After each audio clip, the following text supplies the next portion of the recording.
is not enough strong. It can't firmly connect with the own part, with other part. So we make a hole and put it inside and add a groove in it. It will be get stronger. And so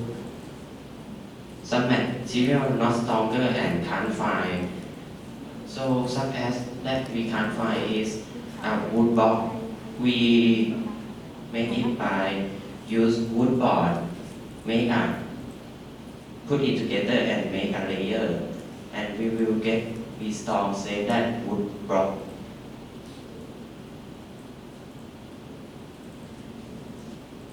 Problem number 3 is some parts is very heavy, so we change the material to the more lighter. And number 4 is material is not connect together. Then we have to add the glue many times. So we change the glue to use a specific glue or super glue to connect it. In improvement, due to the machine, how to use in place that have the sunlight, so we can change it to use sun energy instead of battery energy. And we think we will add a timer function to assign the time. And when the time is over, the machine will turn off automatically. This is our information of our machine. Thanks for watching and listening. Please feel free to ask. Thank you.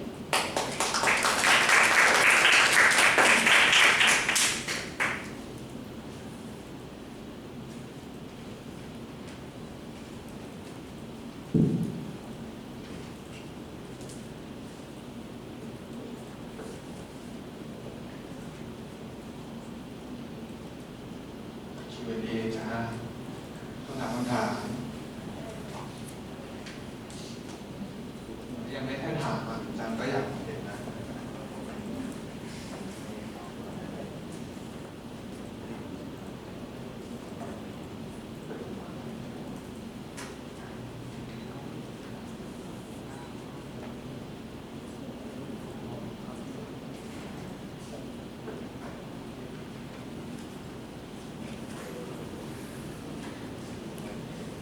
อันนี้คือสงสัยว่าแบบจริงๆเราตรงนั้นมันเป็นกล่องใช่ไหมเลยแล้วเวลาที่จะ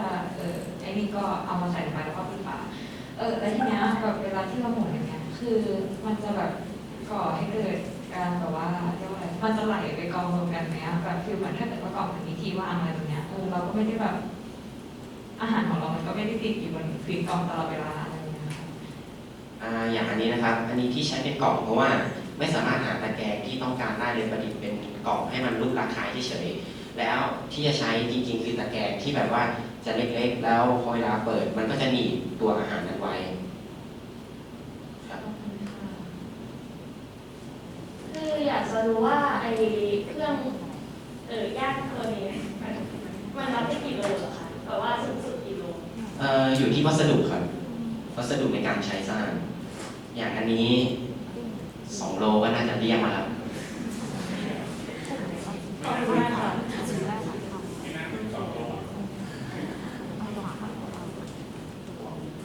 เด็กๆอาจารย์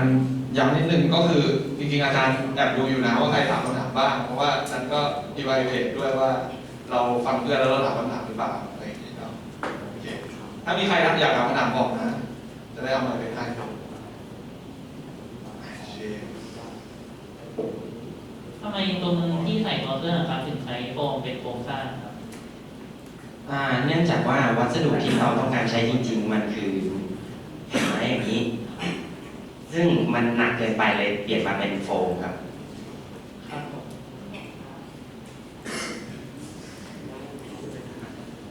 When you decide a griller,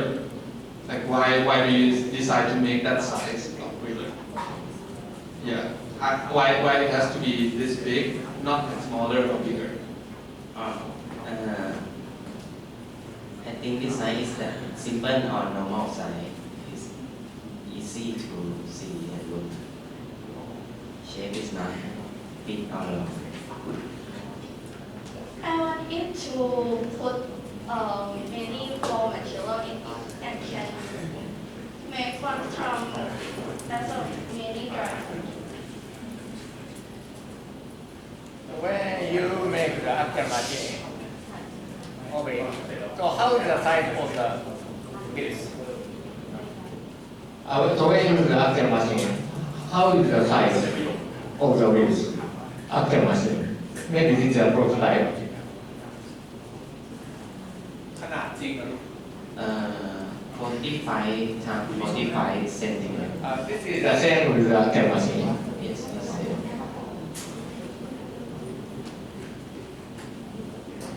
And so, what kind of food do you intend to dry?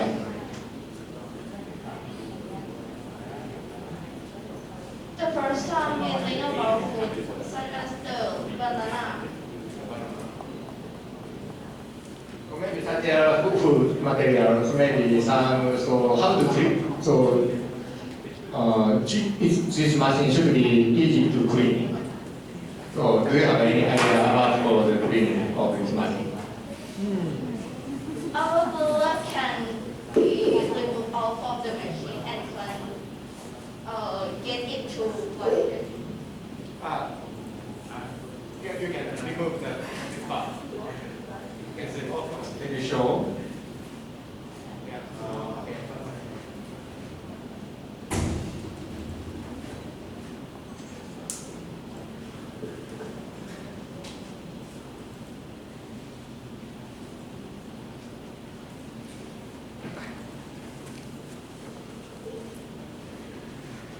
คิดว่าปัญหาที่ใหญ่ที่สุดตอนทำโปรเจกต์เนี่ยครับคืออะไรเนี่ย คือการติดกาว กาวมันไม่แน่นก็อย่างอันเนี้ยครับแท่งไม้ติดแทบทุกวันเลย ครับ แต่เมื่อกี้เราวิเคราะห์ว่าปัญหามันเกิดจากอะไรทำไมมันถึงไม่แน่น เกิดจาก เพราะว่าตัวไม้แท่งไม้ที่เราได้มามันเล็กเกินไปด้วยค่ะ แล้วก็ตัวเครื่องต่างๆเนี่ยมันหนักทำให้ไอตัวแท่งไม้เนี่ยเราน้ำหนักได้ไม่ดีค่ะ ก็คือเป็นปัญหาของเรื่องวัสดุที่ไม่เหมาะสมกับดีไซน์ ค่ะ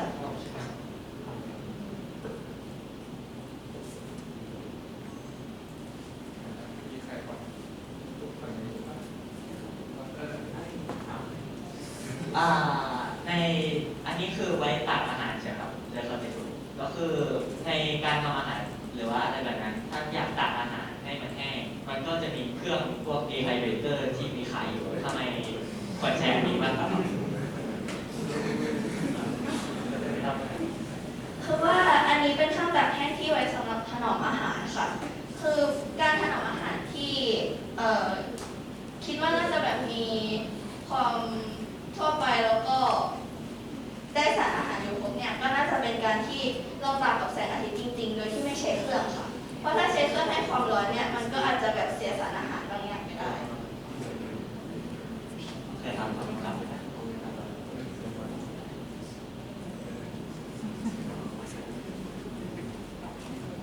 แล้วถ้าเกิดแบบอยู่ตอนเช้ามันมีแสงแล้วถ้าตอนดีๆมันแบบเกิดเทวท่าปัดแบบมีเมฆมาบังกันทำไงแล้วฝนตกอะไรนะ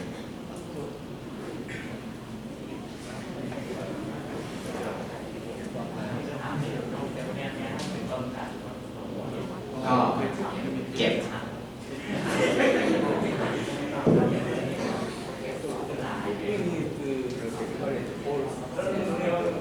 ับก็สงสัยว่าตัวนี้เป็นเครื่องตากใช่ไหมครับก็คือต้องนำไปวางกลางแสงแดดใช่ไหมครับคือสงสัยว่าไอ้ตัววงจรนะครับมันจะรับความร้อนได้หรือเปล่าครับ คือตัวนี้เป็นเหมือนกับว่าเราสร้างเป็นต้นแบบอะค่ะ ถ้าเกิดว่าสร้างแมทชีจริงๆเนี่ยก็อาจจะนำอะไรมาปิดด้านบนหรือว่าสร้างใช้แมทเทียลในการสร้างกล่องนี้ให้มันสามารถทนความร้อนได้ค่ะ ไม่เจอกับความร้อนโดยตรง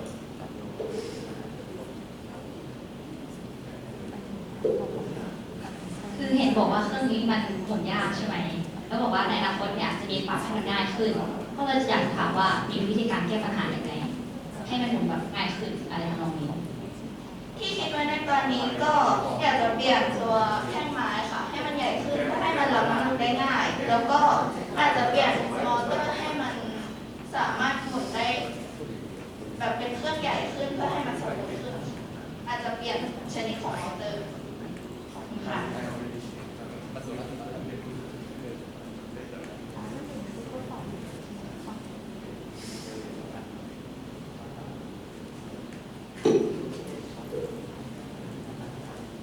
แล้วที่บอกว่าจะเปลี่ยนไอ้ตัวมอเตอร์นี่จะเปลี่ยนนะเริ่มจากอะไรครับ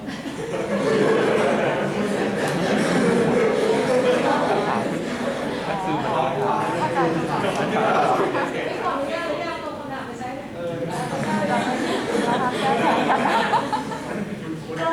เนื่องจากความแรงที่มันสามารถหมุนได้น้ำหนักแล้วก็แบบว่าที่มันสามารถรับตัวเครื่องได้ด้วยค่ะ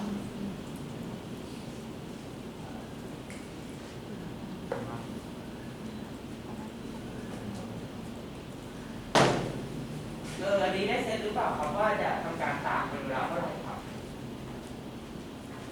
ถ้าเป็นเครื่องในตอนนี้จะอยู่ที่การแบบเรา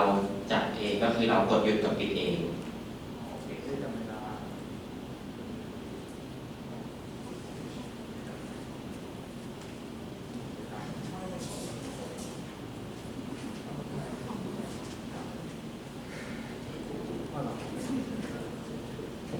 แล้วคือจริงๆเนี่ยคือเห็นอยู่ว่าตอนที่ตัวเชื่อมระหว่างกับมอเตอร์กับตัวแกนเนี่ยครับเห็นว่ามันหลุดง่ายอาจจะมีวิธีแก้ไขปัญหาอะไรบ้างหรือเปล่าครับ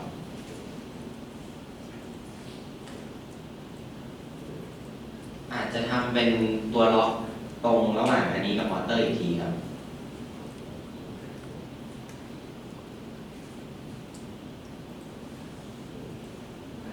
If you make the aftermarket, what material do you use?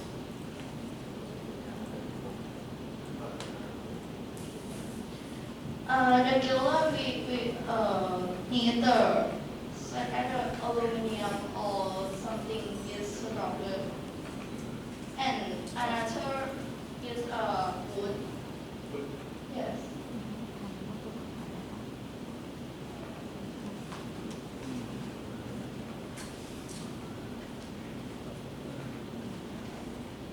So maybe it is used on the outside. Maybe there will be a rain or something. It is okay to use that.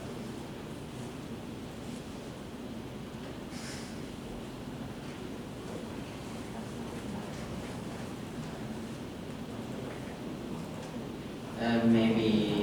we will change wood to that can be inlaid.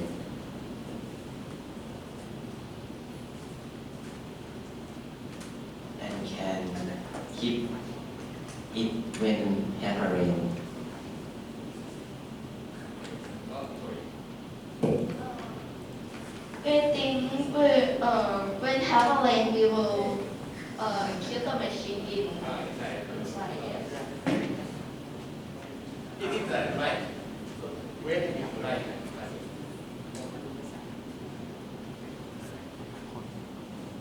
Maybe or right. So about the mass of the weight of the machine.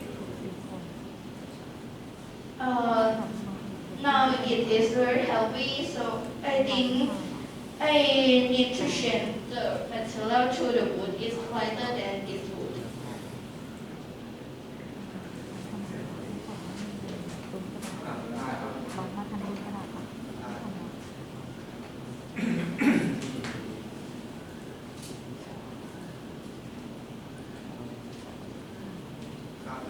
ถ้าเกิดว่าตอนนี้ค่ะเรามีไอเดียที่จะเพิ่มฟังก์ชันอะไรให้มันใช้งานได้ดีกว่านี้ขึ้นเพื่อจะพัฒนาในอนาคตนะครับ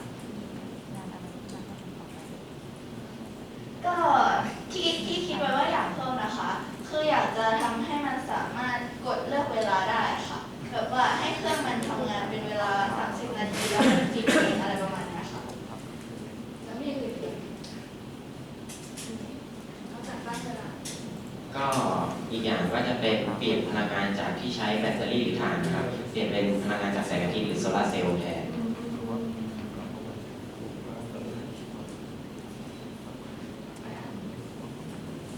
งั้นเดี๋ยวเริ่มหน้าทำสอง หมดเวลายังขอหนึ่งตอนแรกชมก่อนว่าตั้งใจทำดีครับเรียนแบบธรรมชาติใช่ไหมทุกกลุ่มก็เรียนแบบหมดแล้วถือว่าตรงนี้เห็นภาพดีครับ แต่ได้คำนวณว่ามันรับน้ำหนักได้เท่าไหร่หรือเปล่า แล้วก็ตอนที่มันหมุนนี่มันหมุนด้วยคอนดิชันอะไรเงื่อนไขอะไรหมุนแค่นี้แหละเราจะไม่ได้ฟัง คือว่าตอนนี้ตัวน้ำหนักยังไม่ได้คำนวณค่ะ เพราะว่าแมทริเอลมันไม่ตรงตามที่ต้องการก็เลยไม่ได้คำนวณตัวน้ำหนักไว้อะค่ะ ส่วนการหมุนก็คือจะใช้ตัวโปรแกรมอะค่ะ ตอนแรกที่เขียนโปรแกรมไปเขียนคือจะให้มันหมุนแบบไป0 องศา180 องศาเพื่อให้มันต่อได้ค่ะ แต่ว่าตอนที่ทดลองเครื่องจริงมอเตอร์มันหมุนแรงไปทำให้ตัวกิลเลอร์มันกระเด็นออกมาจากเครื่องค่ะ ก็เลยต้องปรับให้มันหมุนทีละ10 องศาไปเรื่อยๆค่ะ มีไอเดียหนึ่งก็คล้ายๆดอกทานตะวันที่มันหมุนตามแสงแดดดีไหมจะได้โดนแดดตลอดเวลาแต่ว่าเราอยากพลิกมัน ง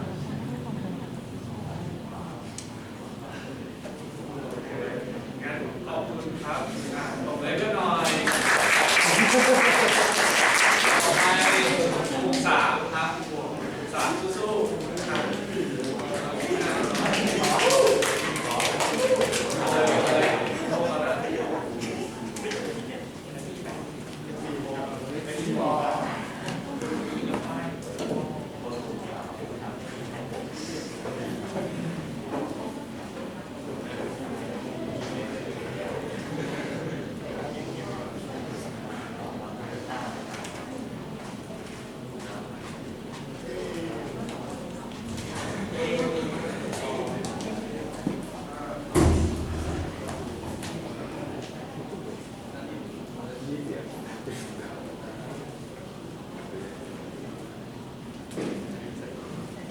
Good morning, everyone. Today we're going to present our project about the automatic greenhouse roof. Okay, for the introduction, we will start with, did you ever heard about the story of the greenhouse before? If not, we will start with its story. Okay, so in the country that are cold weather, usually use a greenhouse in agriculture because it can help in controlling temperature. And it also used in a tropical country too, but there are some problems that happen when we use it in a tropical country because during the day the heat will accumulating and then the roof can be overheat. And so we have solved that problem by put on the cooling fan, but we want to reduce that kind of results. So this invention is happen. And our main idea is the roof will open during the daytime and it will close during the nighttime based on the light levels around.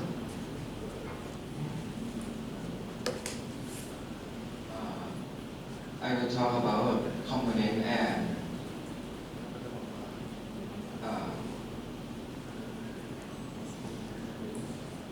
how this in-house.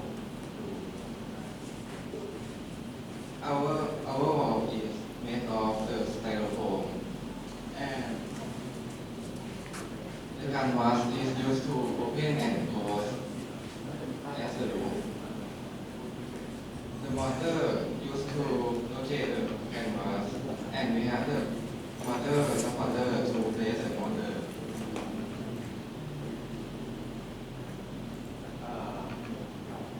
Weight load due to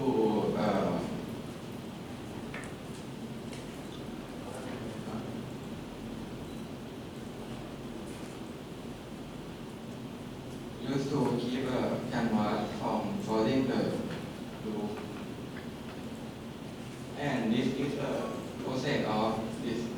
in-house that we write into the form of flowchart, state diagram, and state junction table. Further canvas will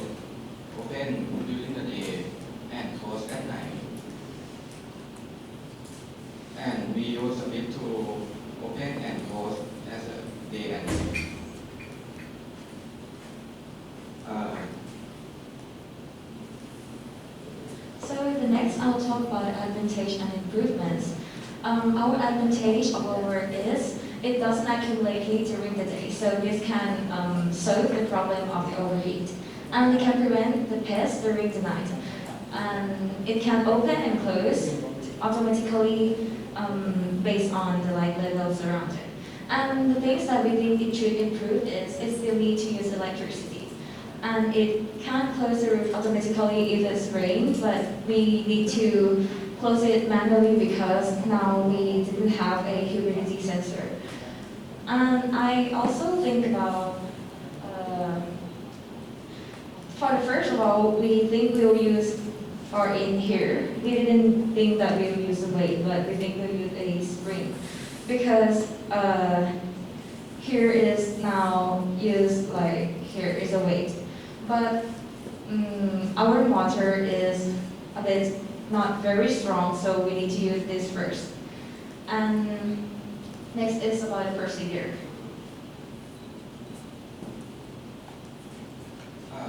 This picture is our first. We start by designing and drawing different parts. Then we start a program and create a prototype. And for the last section is this project was done after we working for a month. So I think I feel very grateful and thankful for every teacher that helped us. Very thankful for Jira Sensei to help us in mechanical design, and thanks to Hura Sensei to help us in coding. Thanks to Ba Sensei and God Sensei that help us in provide our Fab Lab. And thanks to others teacher that help us to provide some materials to do this work and done perfectly. So this is finished already. Thank you for your attention. If there are some answer you can, there's some question you can feel free to ask. Thank you.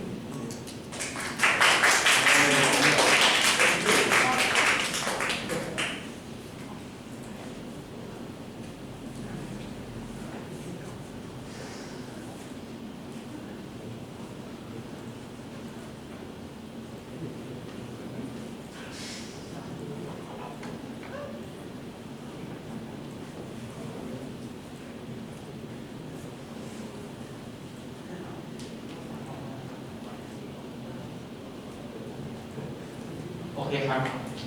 ตอนระหว่างการทำมาครับตอนประกอบอะครับคิดว่าอะไรคือปัญหาที่ใหญ่ที่สุดที่เจอมาครับก็จริงๆแล้วมันจะเป็นปัญหาของตรงที่ตอนแรกอะเรากะว่าจะใช้ท่ออลูมิเนียมเพื่อที่ว่ามันจะได้เบาแต่ว่าทีเนี้ยมอเตอร์ของพวกเราด้วยความที่อันนี้ก็เป็นความผิดพลาดของเราเองที่ไม่ได้คำนวณก่อนว่ากำลังไฟประมาณ5 โวลต์นี่มันจะไม่ค่อยเพียงพอมันก็เลยทำให้จากตอนแรกที่แพลนกันไว้ว่าตรงที่ถ่วงน้ำหนักค่ะจะใช้เป็นสปริงแบบที่โรลเลอร์ตรงแบบเรียกว่าอะไรสปริงโยโย่ตรงบัตรเคยเห็นป่ะใช่เพื่อที่จะให้เหมือนแบบมันเป็นตัวแบบเหมือนนำทิศทางของผ้าใบมาในตอนที่มันหมุนกลับนะให้มันกลับไปอยู่ที่เดิมแต่ว่าทีเนี้ยด้วยความที่มอเตอร์มันเบาไปมันทำให้เราต้องเปลี่ยนแผนกระทันหันก็คือเปลี่ยนจากการใช้สปริงเป็นการใช้แบบที่ถ่วงน้ำหนักแทนค่ะก็เป็นปัญหาที่คิดว่าค่อนข้างจะใหญ่ที่สุดแล้วแหละแล้วก็มีเรื่องของผ้าใบนิดหน่อยก็เหมือนแบบผ้าใบมันค่อนข้างจะแข็งมากมันก็เลยทำให้เหมือนเวลาม้วนอะถ้าเกิดว่าติดไม่ตรงอะค่ะแบบมันจะแบบเวลาม้วนมันจะเหมือนเรียกว่าอะไรชนกันแล้วมันก็จะพองออกอะไรมาเนี้ยมันก็จะม้วนได้ไม่ค่อยสมูทเท่าไหร่ก็ต้องมานั่งแก้ค่ะ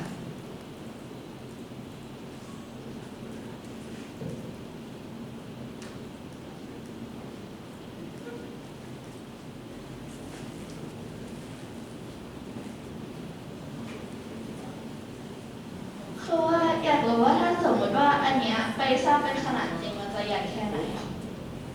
ก็ขนาดประมาณโรงเรือนเพาะปลูกทั่วไปเลยค่ะประมาณแบบเหมือนแบบ3 เมตรคูณ 4 เมตรนั่นคือขนาดที่คิดเอาไว้ในตอนแรกแต่ว่าพอเป็นโปรโตไทป์ก็เลยย่อลงมาให้เหลือขนาดประมาณนี้ก็คือจริงๆแล้วมันขึ้นอยู่กับการใช้งานด้วยว่าแบบเหมือนเราที่ต้องการให้มันใหญ่ขนาดไหนบางทีถ้าเกิดเราไปเห็นชิ้นงานจริงก็ใหญ่มากๆแบบ8 เมตรหรือ10 เมตรอะไรแบบนี้ก็มีเหมือนกันค่ะแล้วถ้าเกิดว่าเป็นขนาดใหญ่มากๆเนี่ยตัวมอเตอร์มันจะสามารถทำให้ผ้าใบที่แบบมันต้องใหญ่มากๆมันจะทำงานได้ดีไหมเราต้องคิดว่าต้องใช้กำลังไฟเยอะหรือเปล่ามันจะแบบพอไหมก็คิด ดว่าคงต้องใช้เยอะค่ะ เพราะว่าจริงๆแล้วอันเนี้ยมีไอเดียมาจากการที่เราไปดูพวกหลังคาที่เหมือนแบบหลังคาสำหรับปิกนิกข้างบ้านที่มันสามารถหมุนกลับได้ใช่ซึ่งอันนั้นเขาก็จะใช้มอเตอร์ประมาณนี้เหมือนกันแล้วก็จะมีการใช้รอกเข้ามาช่วยในการทำแรง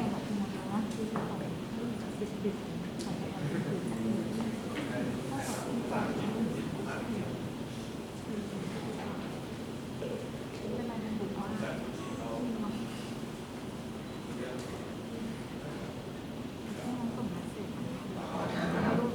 ทำไมถึงเลือกใช้ผ้าใบในการสร้าง เพราะว่าตอนแรกเรากะว่าจะใช้เป็นหมายถึงตอนแรกที่เราต้องการให้มันเป็นโรงเรือนที่เปิดเองหลังคาได้อะเราตั้งใจจะให้มันเป็นเหมือนแผ่นวัสดุอย่างนี้แล้วก็เปิดอย่างนี้ด้วยบานพับแต่ทีนี้รู้สึกว่ามันไม่ค่อยจะ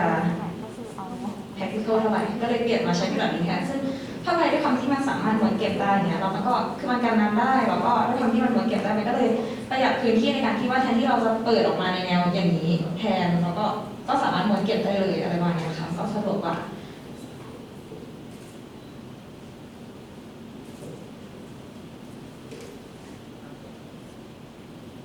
ครับคือถ้าการนำไปใช้งานจริงครับสงสัยว่าถ้าสมมติแบบมีปัญหาแบบ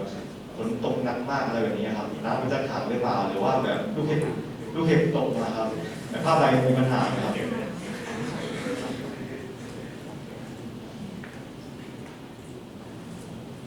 ก็ถ้าเกิดว่าถึงขั้นลูกแข็งตกก็คิดว่าอาจจะพอมีปัญหาแต่ว่าที่เราเคยเห็นก็คือเขาไม่ได้ใช้เป็นผ้าใบแบบอย่างเงี้ยค่ะเขาใช้เป็นผ้าใบที่มันค่อนข้างหนาเป็นเหมือนแคนวาสที่เป็นแบบผ้าดิบหรืออะไรประมาณนั้นซึ่งถ้าเกิดว่าโดนลูกเห็บก็คิดว่าไม่น่าขาดแต่ว่าจะแบบเหมือนแรงมันจะแบบล้างให้ผ้าใบมันแบบหย่อนไปอะไรแบบนี้ก็ต้องดูตามความแข็งแรงของแบบมอเตอร์ที่ใช้ยึดอีกทีนึงว่ามันแบบขนาดไหนเนี่ยอะไรประมาณนี้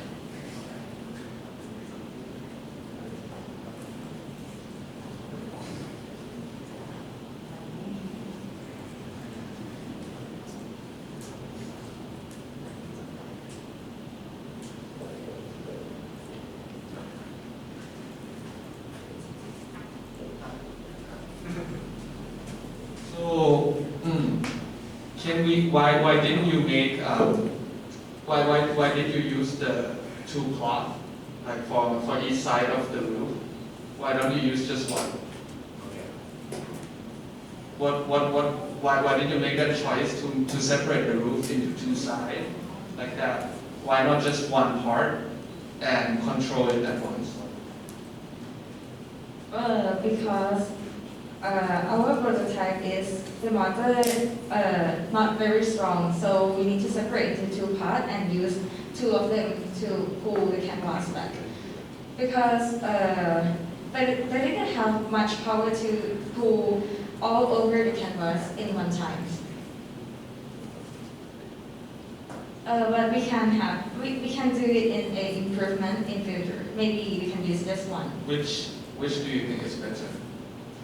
I think maybe this separate may be better. According to the part that I say, it's like if I have Hail. Okay. If you have a hail, come here. If just one canvas like this, it can the water or something that falling down can be stopped here. But if it's separate like this, it can come over this way. But if the roof is curved, even though it's just one part, the water can still slide down the side, right?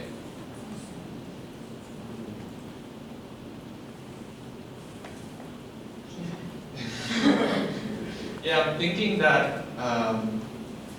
the advantage of having two side of roof is that, you know, if you have like one side that is damaged, the other side can still work fine.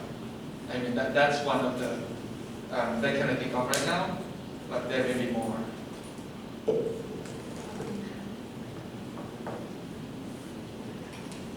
I'm sorry. So, basic question about agricultural data. What kind of products you grow using such a greenhouse? It should be like some